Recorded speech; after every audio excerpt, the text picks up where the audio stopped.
During the launch of the book Conscience and Liberty, a panel was organized on worldwide human rights, religious liberty, and religious minorities, developing a holistic framework. It took place on June 10 at the United Nations headquarters in Geneva, Switzerland, at the 26th session of the Human Rights Commission and was sponsored by AIDLR and the permanent delegation at the Council of Europe and the Republic of Uruguay. The panel brought together representatives from international, regional, and national institutions proposing synergy between a network of relevant stakeholders. Petru Roman, former Prime Minister of Romania, said, "I am very honored to be here and to support the presentation of this great book that talks about dignity and love." Mrs. Laura Dupuy-Lasserre, Ambassador and Permanent Representative of Uruguay to the United Nations in Geneva and former President of the Human Rights Council, focused on the Universal Declaration of Human Rights, fundamental rights that include freedom of speech and of conscience.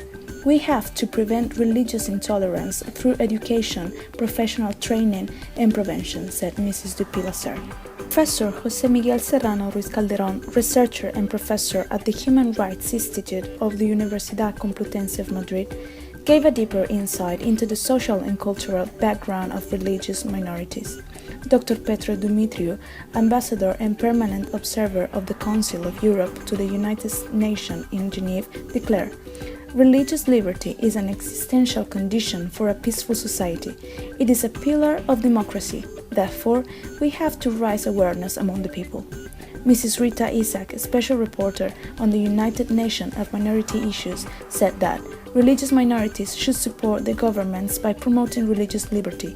The focus of the institution is very important.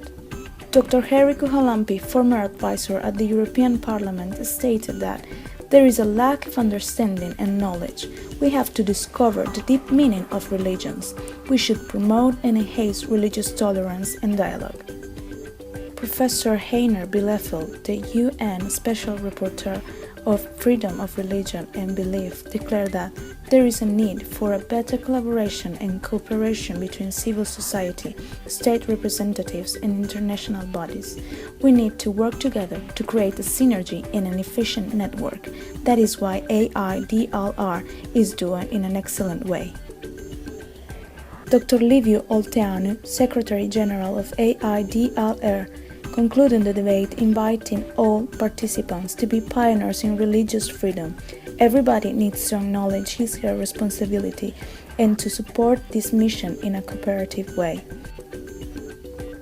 Many other UN delegations joined the event, countries representing different ideologies, from Western like US, Canada, Denmark, Norway, Holy See, Spain, Serbia, Malta, Hungary, Austria, to Eastern like Russia, from Islamic countries like Algeria, to many others.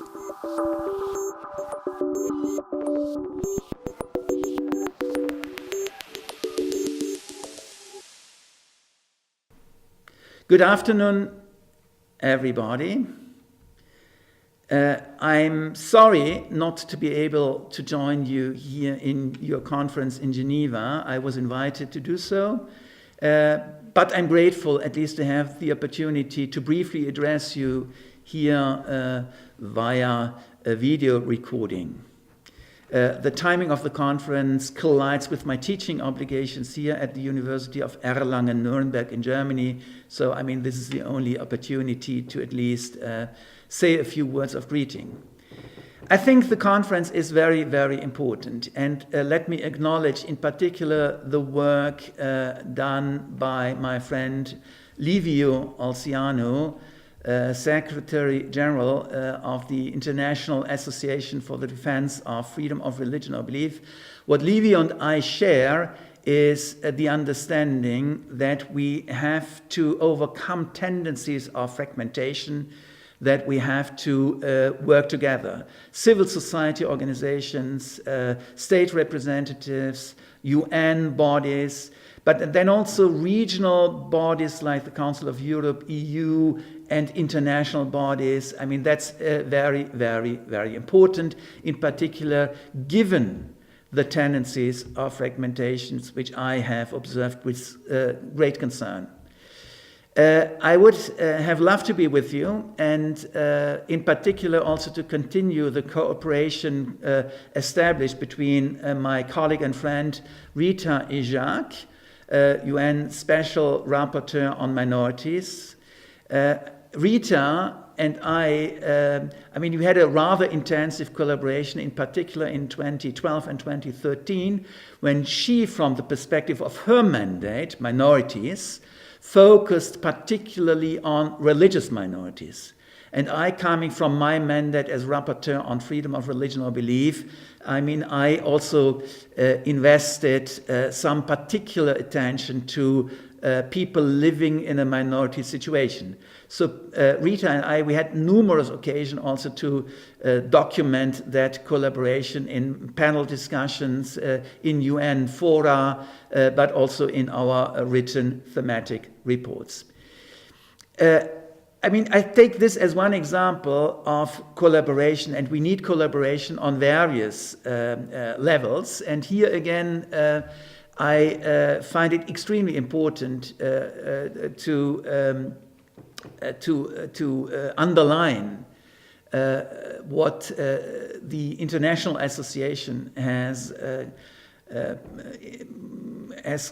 produced in the last couple of months, and in particular its Secretary General Liviu Olteanu, who has been extremely active in bringing together actors in the field of freedom of religion or belief, working at very different levels. Council of Europe, everyone knows the Strasbourg jurisdiction on this issue, but also the EU. It's less well known that also now the EU Parliament has a working group on freedom of religion or belief, other regional bodies, and the various UN mechanisms working in this field.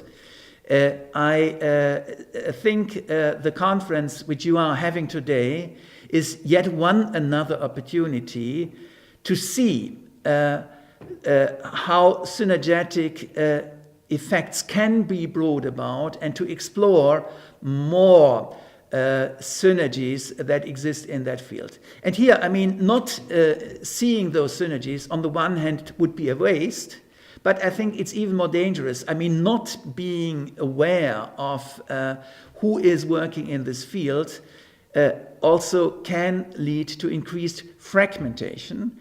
I mean, possibly even resulting in a mutual weakening of what we all work. I mean, fragmentation can also amount to an invitation to states to do sort of what some call forum shopping, to resort to norms and standards and institutions that are best fitting for what they have in mind. But I mean, that exactly would be a problem, because it would possibly lead to a fragmentation of human rights standards that we have established in that field, and human rights fora, which I mean, can become effectively only when joining forces. So again, let me conclude by saying how much I regret not to be able to be with you. I wish you productive deliberations. I'm sure I will also hear about the results of your conference, and we will certainly remain in touch. All the best and have a good day.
International Association for the Defense of the Religious Liberty and the Human Rights Institute at the Faculty of Law at Complutense University of Madrid held on January 17 the first international conference on religious liberty and religious minorities, among the balance and challenges. The conference was hosted in the Junta Room of the faculty, in the presence of Dr. Raúl Canosa, Dean of the Law Faculty at University of Madrid, Dr. José Miguel Serrano, Professor of Philosophy of Law at this university, Dr. Bruno Vertalier, President of International Association for the Defense of the Religious Liberty, Dr. Ricardo Garcia Garcia, General Deputy at the Ministry of Justice for the Religious Confessions, and the lawyer Livio Oltanu, the organizer of the conference. This is most important, to meet others, to be with them, not only to look ourselves that I'm in this religion.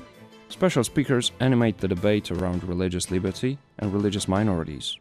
Among them Dr. Heiner Bielefeld, Special Rapporteur at the United Nations, for coordinated efforts, observing trials, inviting members of religious minorities to conferences, and in emergency situation to also issue visa in a rapid, timely manner. Just imagine the potential. 28 EU member states, if this is done in a coordinated manner.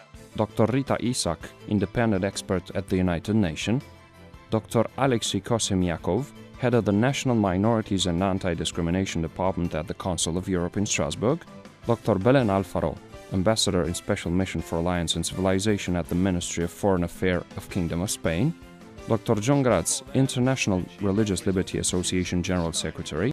When you don't have religious freedom, your life becomes miserable, you cannot say what you want, and you cannot believe in what you want to believe. Dr. Ganun Diop, Director of Relations between International Religious Liberty Association and the United Nations. At the presence of about 100 attendees among students, professors, and other participants, the speakers animated a top-quality debate calling all participants to be more active in the promotion of the religious liberty that is a patrimony of all, in the context of the respect of the human rights. The conference was concluded with a concert presented the next day in the Hall of Timon College in Madrid with the special message, Ambassadors of Liberty, Hope and Peace.